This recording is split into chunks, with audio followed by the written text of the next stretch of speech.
శివమహాపురాణం రుద్ర సంహితలో సతీకాండలో 6th చాప్టర్లో 21 శ్లోకాన్ని నుంచి సంధ్య ఎప్పుడైతే పరమేశ్వరుణ్ణి ప్రసన్నత చేసుకోవటానికి దీర్ఘకాలం తపస్సు చేస్తుందో ఆ పరమాత్మ ప్రసన్నుడే తనకి దర్శన భాగ్యాన్ని ఇస్తాడు. ఆ పరమాత్మను చూసి ఏమని స్తుతించాలో కూడా అర్థం కావట్లేదని ఎప్పుడైతే భక్తి భావనతో ఆ కళ్ళలా మూసుకుంటుందో అప్పుడు మళ్ళీ ఆ హృదయంలో జ్ఞానాన్ని ఇచ్చిన కారణంగా అప్పుడు పరమాత్మని స్తుతిస్తుంది సంధ్య. ఆ పరమాత్మ యొక్క తత్వాన్ని ఆవిడ మళ్ళీ ఆ పరమాత్మ యొక్క తన్మయత్వంతో భక్తిభావంతో చేస్తున్న స్థుతి ఇది. యస్యా పరం నో జగదుచ్యతే పదాత్ క్షితిధిర్షాః సూర్యాం ఇందుమర్నోజః బహిర్ముఖా నాభితశ్చాంతరిక్షం తస్మై తుభ్యం శంభవే మే నమోస్తుతే. అంటే ఏ పరమాత్మ అయితే సకల లోకానికి కూడా అక్కడ అన్నీ ప్రసాదిస్తున్నవాడు.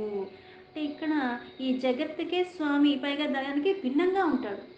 అంటే అన్నిటికీ కారణమైన వాడు, అన్నిటిలో ఉన్నప్పటికీ కూడా ఆయన దీనికి అతిరిక్తంగా ఉంటాడు, పరమంగా ఉంటాడు. ఆయన ద్వారే అలాగే ఈ భూమి నిలబడడానికి, మళ్ళీ దాని కదలికి కారణం, అది మళ్ళీ ఉండటానికి కారణం, అలాగే సకల దిశలకి, అలాగే సూర్య చంద్ర, అలాగే కామదేవ, అలాగే అన్య దేవతలు, ఇలా అందరూ కూడా ఆ అంతరిక్షంలో అన్నీ కూడా ఉత్పత్తి జరగటానికి నువ్వే కారణము. అటువంటి నీకు నేను నమస్కరిస్తున్నాను. అంటే ఇక్కడ ఉన్న ప్రతివి అన్నీ నీ అంగములే, అన్నీ నీ నుంచే వచ్చాయి. ఆ కనిపించేవి ఏవైతే అవ్యక్తంగా ఉండి వ్యక్తమవుతున్న సూర్యచంద్రులు, అలాగే సకల దేవతలు ప్రకటింపబడటానికి కారణం నువ్వు, అవి ఉండటానికి కారణం నువ్వు. ఇవన్నీ కూడా అంటే నీ యొక్క కేంద్రం నుంచే అవన్నీ కూడా ఆవిర్భవించాయి. అటువంటి శంభుడికి నేను నమస్కరిస్తున్నాను అని. త్వం పరః పరమాత్మా చ త్వం విద్యా వివిధహరః సత్బ్రహ్మ చ పరమం బ్రహ్మ విచారాన పారాయణః. ఓ హరి, ఓ శంభు, నీకు నేను నమస్కరిస్తున్నా అని చెప్పి అందరికంటే కూడా ఉత్కృష్టంగా ఉన్నది నువ్వే, అంటే అన్నిటికీ పరమంగా ఉన్నది నువ్వే. అటువంటి నీకే అంటే అనేక రకముల విద్యలకి కారణమైన వాడివి నువ్వు, అన్నీ కూడా సంహరించేవాడివి నువ్వు.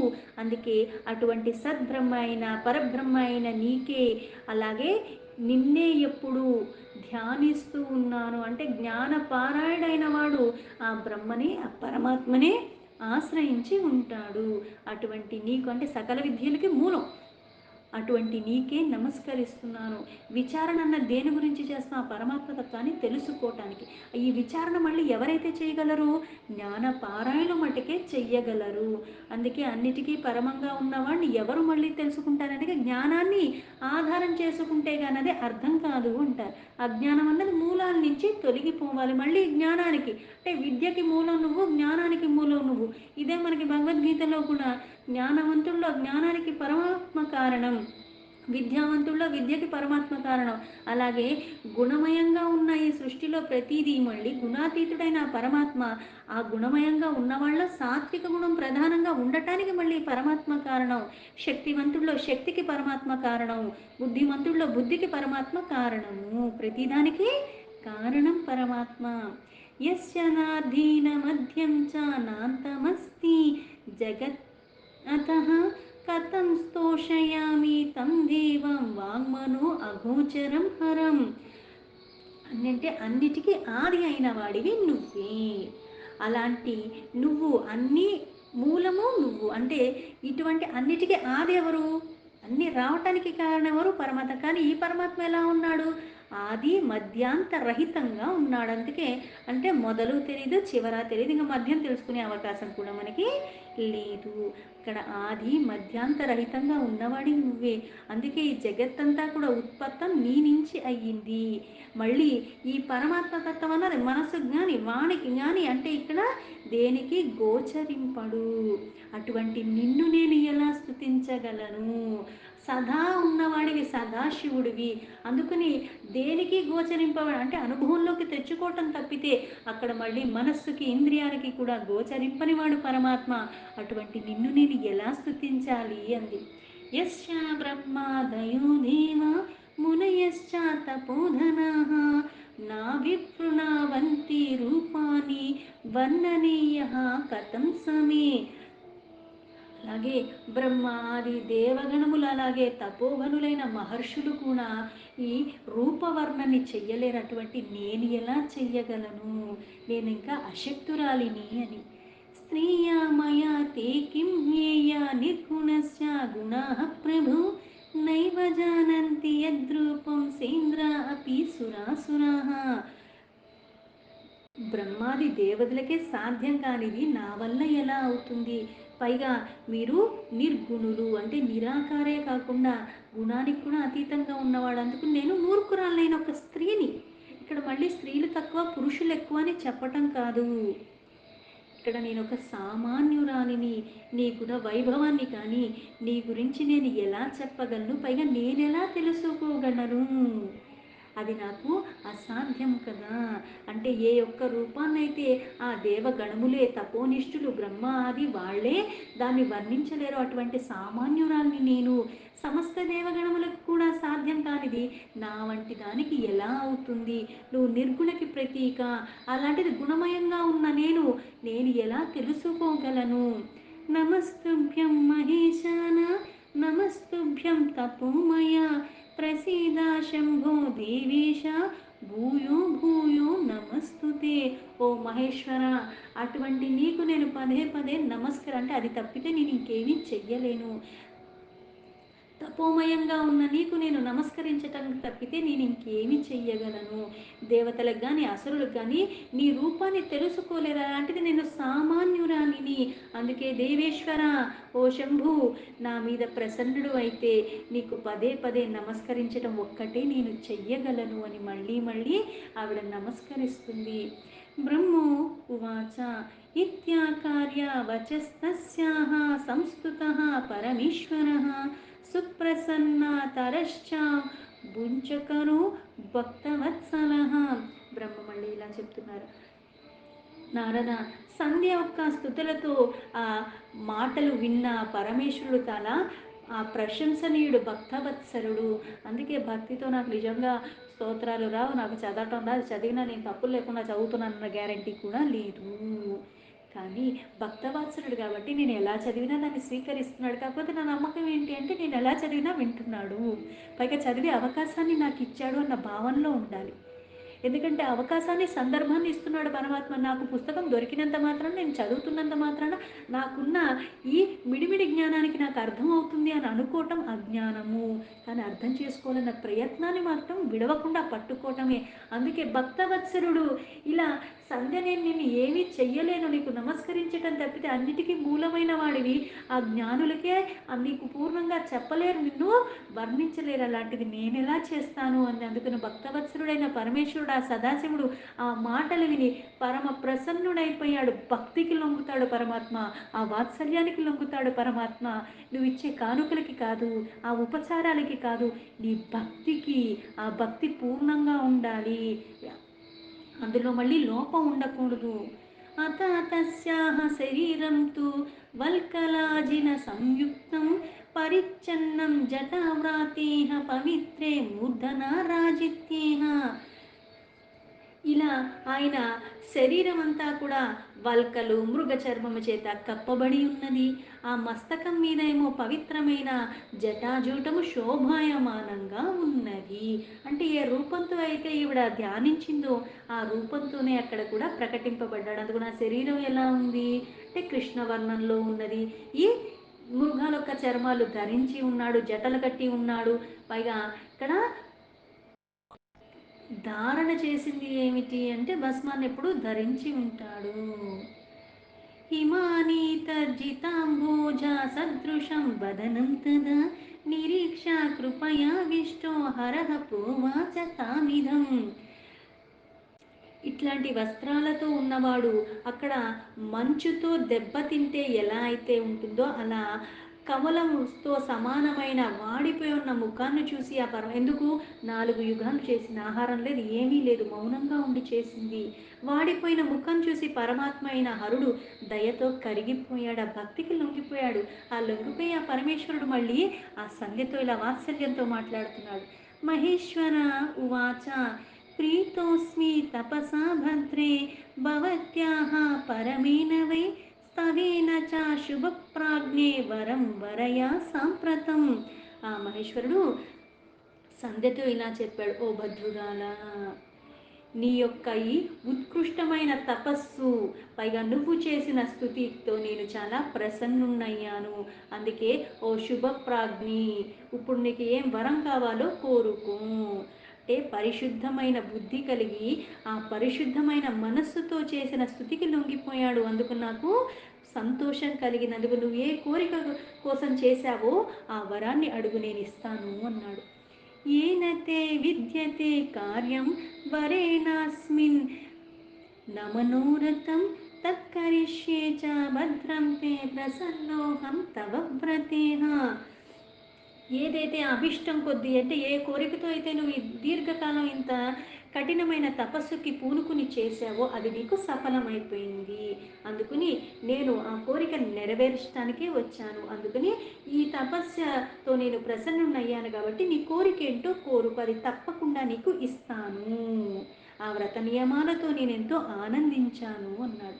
బ్రహ్మో ఉవాచ इति श्रुत्वा महेशस्य प्रसन्ना मनसस्तदा संध्योवाच सुप्रसन्ना प्रणम्य च मुहुर्मुहुः. బ్రహ్మ మళ్ళీ ఇలా చెప్తున్నారు. ఆ మహేశ్వరుడు యొక్క మాటలు వినగానే సంధ్య కూడా చాలా ఆనందానికి లోబడి ఆయనకి మళ్ళీ మళ్ళీ నమస్కరిస్తూ అప్పుడు మళ్ళీ ఆ మహేశ్వరుడితో సంధ్య ఇలా మాట్లాడుతుంది. సంధ్యో ఉవాచ యదీధేయో వరః ప్రీత్యా వరయోగ్యస్ వరయోగ్యాస్మ్యాయహం యది యది శుద్ధాస్మాయహం జాత తస్మాత్ పాపాన్ మహేశ్వర. ఆ సంధ్య మళ్ళీ ఆ పరమాత్మతో ఇలా చెప్తుంది, ఏమనే మహేశ్వర, నిజంగా నా పట్ల మీరు ప్రసన్నులైతే నాకు వరం ఇవ్వాలని మీరు అనుకుంటే, అలాగే నేను ఏదైతే వరం కోరుకోవాలనుకుంటున్నాడో అది నాకు నిజంగా యోగ్యమైనది అని మీకు అనిపిస్తే, పైగా ఇది ఏం చెయ్యాలి అంటే, ఇది ఇక్కడ ఆ పాపాలలో అన్నీ కూడా అసర్వత శుద్ధి చెయ్యాలి. యది దేవ ప్రసన్నోసి తపసా మమ సాంప్రతం కృతస్తథాయం ప్రథమం వరో మమ విధీయతాం ఉత్పన్న మాత్రా దేవేశ ప్రాణో ప్రాణినో అస్మిన్ భువస్థలి నా భవంతు సమేనైవ సకామః సంభవంతు వై. నిజంగా నేను చేసిన తపస్సుకి మీరు ప్రసన్నులైతే దేవా, ఇప్పుడు నేను అడిగిన వరాన్ని, ఏదైతే నా మొదటి వరాన్ని మీరు సఫలం చెయ్యండి. ఏ వరం అడిగింది? ఎవరైనా సరే ఇక్కడ జన్మించిన వాళ్ళు జన్మించిన వెంటనే కూడా ఎప్పుడూ కూడా కోరికకి లోబడకూడదు, కామయుక్తంగా అవ్వకూడదు. అందుకని ఆ వరాన్ని ఇవ్వండి. అందుకే దేవాది దేవ, ఆకాశంలో కానీ భూమి అందు కానీ ఎక్కడైనా సరే ఉత్పత్తి చెందిన వెంటనే ఏ ప్రాణైనా సరే ఎప్పుడూ కూడా పుట్టిన వెంటనే ఈ కామయుక్తంగా అటువంటి కోరికలు లేకుండా ఉండాలి. యద్ది వృత్తాహి లోకేషు త్రిషవపి ప్రతీతాయత భవిష్యామి తథా న్యాన్యా వరయేకో వృతో మయా. అలాగే ఇక్కడ ఆచరణ ద్వారా కూడా ముల్లోకాల్లో కూడా ఇలా ప్రసిద్ధి అవ్వాలి.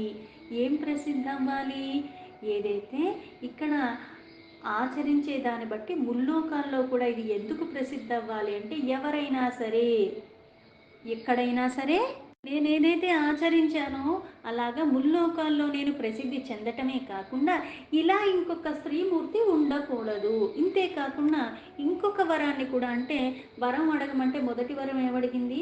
ఆకాశం అందు కానీ భూమి అందు కానీ పుట్టిన వెంటనే ఎవ్వరూ కూడా కామయుక్తంగా అటువంటి కోరికలకి లోబడకుండా ఉండేలాగా, అలాగే నేను ఆచరించినట్టుగా ముల్లోకాల్లో ఈ ప్రకారంగా నేను ప్రసిద్ధి చెందాలి, కానీ ఇటువంటి వాళ్ళు మళ్ళీ ఇంకొకళ్ళు ఉండకూడదు. పైగా మూడోది కూడా అడుగుతానండి.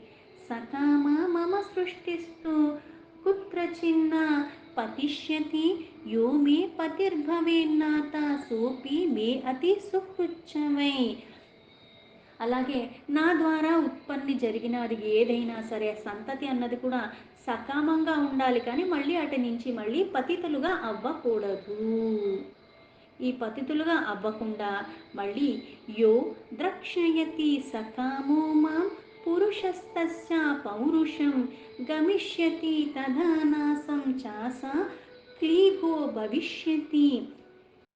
అలాగే ఇప్పుడు సకామ భావంతో నా దృష్టి ఇంకెక్కడా పడకూడదు, అంటే నా కోరిక నా భర్త అందు తప్పితే మళ్ళీ ఇంక దేని మీద కూడా పడకూడదు. అంతేకాకుండా నా భర్తకు కూడా నా పట్ల అంతే ప్రీతి ఉండాలి.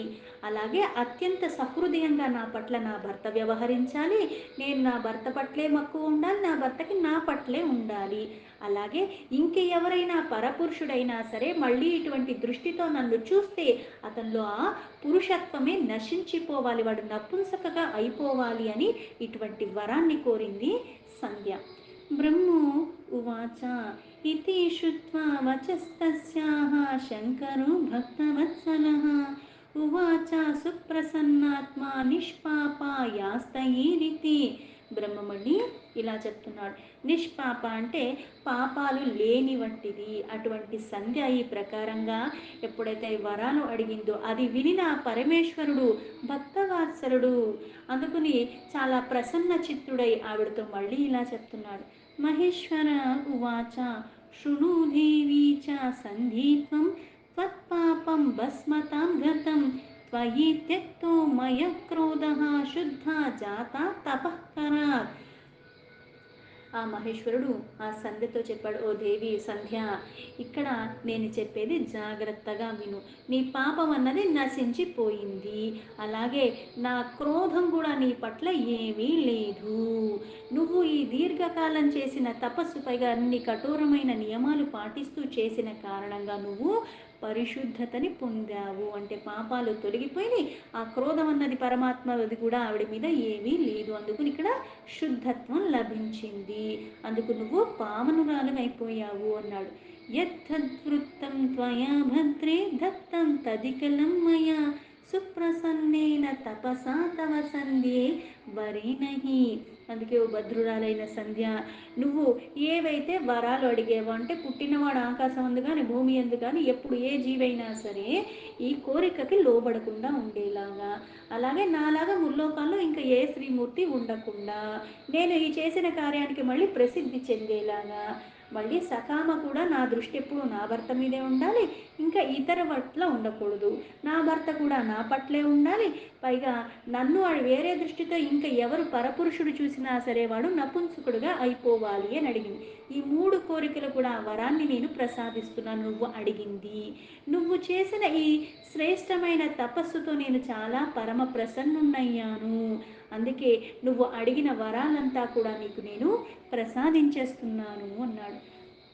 ప్రథమం శైశవో భావః కౌమారాఖ్యే ద్వితీయకః తృతీయో యవ్వనో భావశ్చతుర్థో వర్ధకస్తథా.